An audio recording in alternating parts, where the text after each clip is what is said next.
अमीर कतर ने अब दौरा किया वहाँ का, टर्की का, और टर्की का दौरा करने के बाद साथ ही यकीनन उसमें एक तो ये पाइपलाइन है, दूसरा जो इशू है वो ये है कि आगे प्रेसिडेंट मैक्रोन ने भी बात की रजब तैयब उर्दोगन से, प्रेसिडेंट उर्दोगन भी जा रहे हैं काहिरा, और वो पहले तो ये था कि शायद जो मैंने कल बात की थी कि शायद उनके फॉरेन मिनिस्टर जाएं, लेकिन अभी इत्तला है कि शायद वो खुद भी काहिरा जा रहे हैं D8 के इजलास में, और D8 के इजलास में जा रहे हैं डेवलपिंग एड, जहां पर उनकी मुलाकात होगी ईरान के साथ। 10 साल बाद जा रहे हैं ईरान के।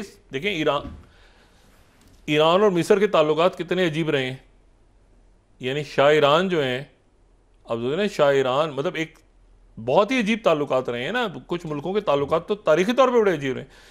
भाई शाह ईरान जब इनकलाब आया है तो शाह ईरान को जो है वो आखिर में उनकी तदफीन जो है वो मिस्र में हुई थी। तो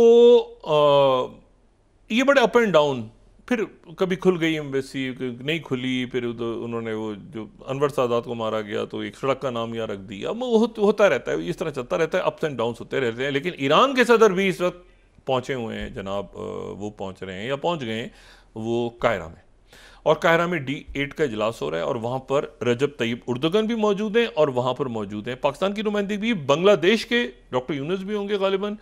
लेकिन इंपॉर्टेंट बात यह है कि इसमें दो मेरे ख्याल से जो शख्सियत की प्रेजेंस है आपस में, तुर्की और ईरान के प्रेसिडेंट्स की आपस में मुलाकात इंटरेस्टिंग होगी इन हालात में, मौजूदा हालात में। असद के जाने के बाद बशार उल असद गया, असद जो है ना वो बिल्कुल एक पैथेटिक किस्म की पर्सनैलिटी, असद बिल्कुल वही है जो, मतलब मुझे बात नहीं करनी, जो अशरफ गनी टाइप करेक्टर बन गए थे ना आखिर में, एक लाइबिलिटी, अमेरिकन के लिए भी लाइबिलिटी बन गया। अशरफ गनी क्या करें, कहाँ रखें उसको, क्या करें, तो वो असद, बशार उल असद भी एक लाइबिलिटी बना हुआ था सबके लिए। ईरान को भी नहीं समझ में आ रही क्या करें, तो उनको भी समझ नहीं आ रही, बस ऐसे ही एक बंदा बैठा हुआ अपनी जगह पे। बहरहाल तो वो रशिया ने निकाल लिया कि भाई तारीख में ये याद ना रहे कि नजीबुल्लाह को हमने नहीं निकाला था। इससे ज़्यादा मैं नहीं समझता कि बशर उल असद के में कोई हैसियत थी रशियंस के नज़दीक। जो मैंने कल भी बात की थी ना कि वो एक तारीख में ना रह जाए बात कि मैं एक हुकूमत को सपोर्ट करते थे, हुकूमत गिरी, और बाद में जो है वो हुआ जो गद्दाफी के साथ हुआ था या बाकी लोगों के साथ हुआ था या डॉक्टर नजीबुल्लाह के साथ, तो अफसोसनाक सानिया था जो पाकिस्तान में भी उसकी बड़ी तकलीफ है सबको, और हम भी उसको किसी एक सानिया समझते हैं जो कुछ हुआ डॉक्टर नजीबुल्लाह के। बहरहाल तो उन्होंने असद को निकाल लिया। लेकिन अब व्हाट नेक्स्ट, अब आगे जो है वो ये है कि एक तो अमीर कतर का दौरा, इसको मैं बड़ी इंपॉर्टेंस दे रहा हूँ तुर्की के साथ। दूसरा ये है कि ये देखना है कि ईरान के सदर और तुर्की के सदर की क्या बात होती है आपस में। चाइना में अजीत डोवल और वांग यी की मुलाकात में क्या होता है, बड़ी इंपॉर्टेंट बात। ये बात जहन में रखें कि जो रशिया है, रशिया ये जो उनके जनरल इगोर का मर्डर हुआ है कल, ये एक्सकलेशन है, ये जंग एक और लेवल पे चली गई है। और ये देखें जंगें होती हैं, जंगें हो जाती हैं ना, मुल्कों के दरमियान झड़पें हो रही हैं, सीज फायर हो गया, ये हो गया, लेकिन उसमें ऐसा नहीं होता कि आप किसी कैपिटल के अंदर उनके एक हाई ऑफिशियल को टारगेट करें। ये फिर किसी और तरफ मामला, कई मुल्कों से जंगें होती हैं, सरहदों पे हो रही होती हैं, गोलाबारी हो गई, सीज फायर हो गई, फिर उन्होंने इधर दाखिल हुए, जवाब दिया, ये ऐसे होता है। लेकिन ऐसे नहीं होता कि एक दारुल हुकूमत में किसी को टारगेट कर दिया जाए और बाद में मुल्क कहे कि जी हमने ये भी कर दिया था। तो इसका मतलब है कि ये मामला किसी और रुख पर एक्सकलेट हो रहे हैं। तो बट अब यानी, और ज़ेलेंस्की के अच्छे भी नहीं कर सकते ये कार्रवाई अगर उनको कहीं से सपोर्ट ना होती, तो ये मामला किसी और तरफ जा रहा है। तो टर्की अगर रशिया इसका जवाब देने पे आ गया तो फिर वो मामला किसी और जगह, अच्छा जी वो हो गया, कुछ वाकया हो गया। मैंने आपसे कहा कि ये एक ख़राब आने वाले दिनों में हालात होंगे, और ये 20 जनवरी या उससे आगे पीछे, क्योंकि ट्रंप की वजह से वो पूरा सिस्टम ऊपर नीचे कैसे होगा, कैसे दुनिया चलेगी, क्या वो पूरा सिस्टम टूट रहा है। टूट वैसे ही रहा था, लेकिन बाद वाकयात तो उसको एक्सलेट कर दें जो हमें सीरिया में नज़र आ रहा है। अच्छा, अब इसमें जो इम्पोर्टेंट बात है, तो 2-3 वाकयात तो ये हो गए। अच्छा, ये ज़हन में रखें कि ये जो गैस का इशू है ना, गैस और ऑयल का, ये बड़ी लॉन्ग टर्म स्ट्रेटजीज हैं। हम तो अभी फंसे हुए हैं पाकिस्तान में, कभी इस पे तय करेंगे कि हमने गैस ईरान से लेनी है कि कहाँ से लेनी है, कैसे अपने मसाइल, हमारे गैस के रिजर्व्स कम हो रहे हैं, हमें ऑयल चाहिए, लेकिन ये कि इसके लिए कोई लॉन्ग टर्म स्टेबिलिटी होगी तो अभी मैं इस पे ज़्यादा बात नहीं करना चाह रहा, लेकिन मैं आपको ये बता रहा हूँ कि लॉन्ग टर्म स्ट्रेटजीज होती हैं मुल्कों की कि हमने ये पाइपलाइंस और ये, अब देखिए ना 2009 का कल मैंने आपको नेशनल दिखाया था कि उस वक्त कतर और तुर्की के दरमियान बातचीत चली थी, और ये 2024 में अमीर कतर और तुर्की के दरमियान बात हो रही है। उस वक्त अब्दुल्ला गुल थे और ये वजीर आजम थे।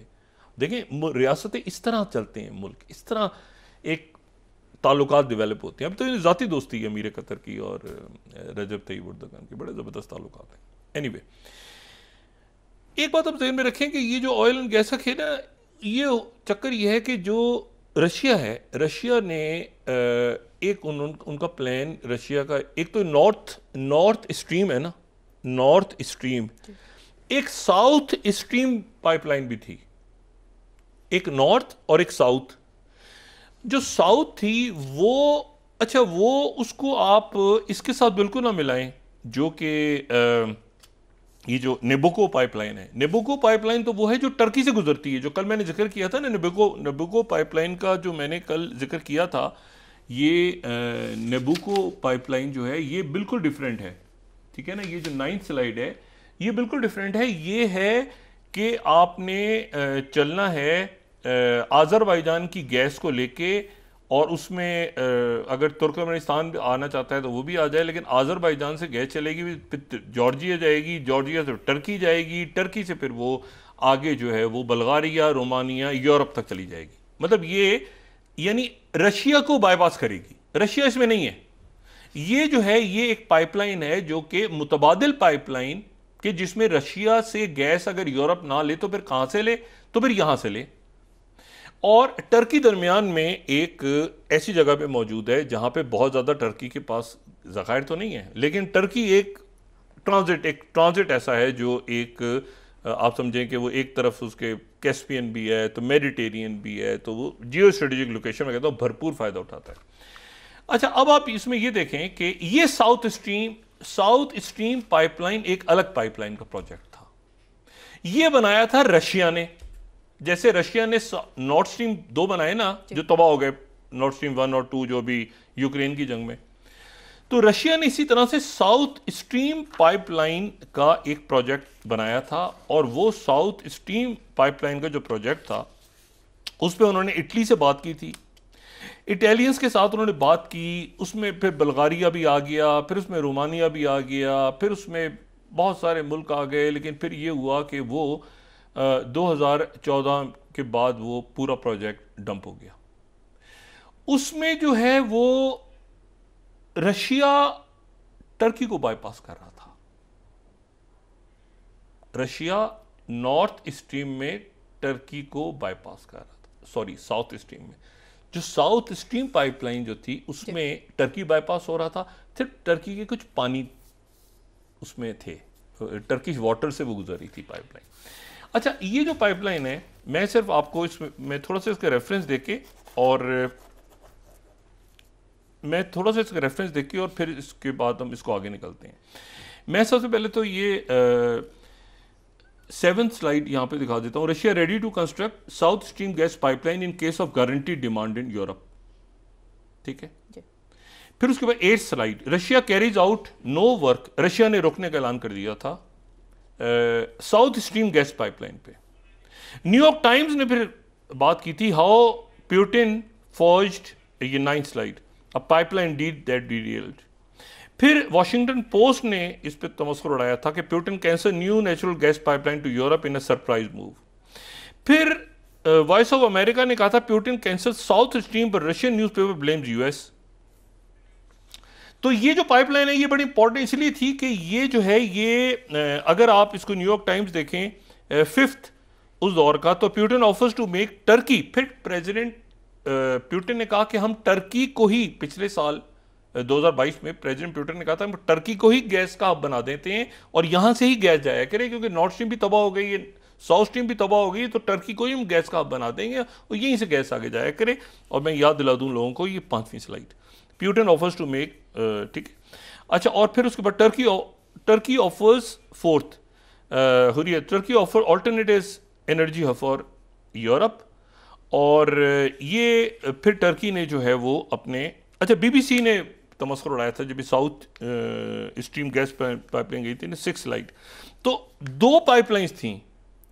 रशिया का प्लान था 2 पाइपलाइंस का, एक नॉर्थ स्ट्रीम जो अभी तबाह हुई है यूक्रेन की, और एक साउथ स्ट्रीम जो 2014 के बाद प्रेसिडेंट पुतिन ने खुद ही कहा था कि मैं इसको ड्रॉप कर रहा हूं।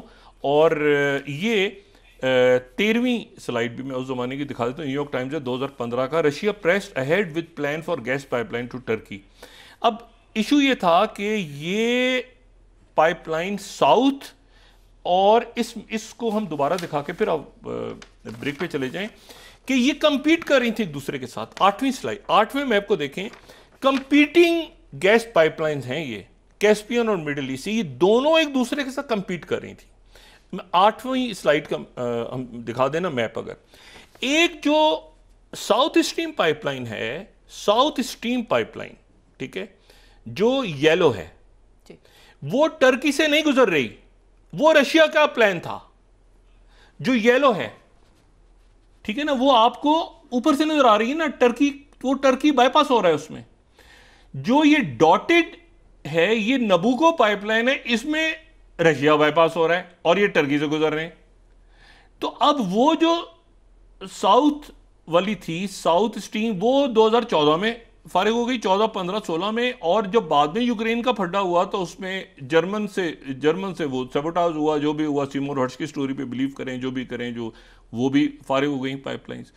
अब यूरोप को जो चाहिए गैस सारी, चाहे वो रशिया की हो, चाहे वो किसी की हो, तो अब रशिया के पास भी वही तरीका है कि रशिया ने कहा कि भाई हम टर्की को देंगे और टर्की को हब बना देंगे। कतर ने कहा कि हम भी टर्की को हब बना देंगे।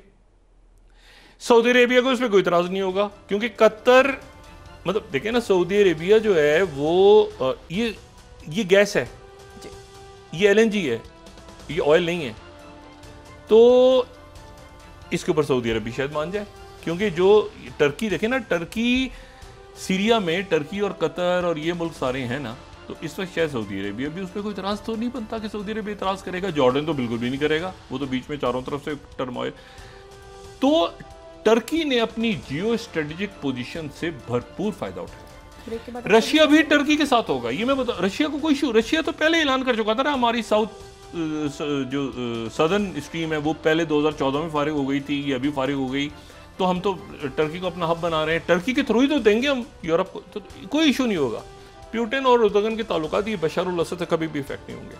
कतर भी उनके साथ अपने मामलात जो है वो, अब वो इस पाइपलाइन के थ्रू जाता है या उसको ज्वाइन कर।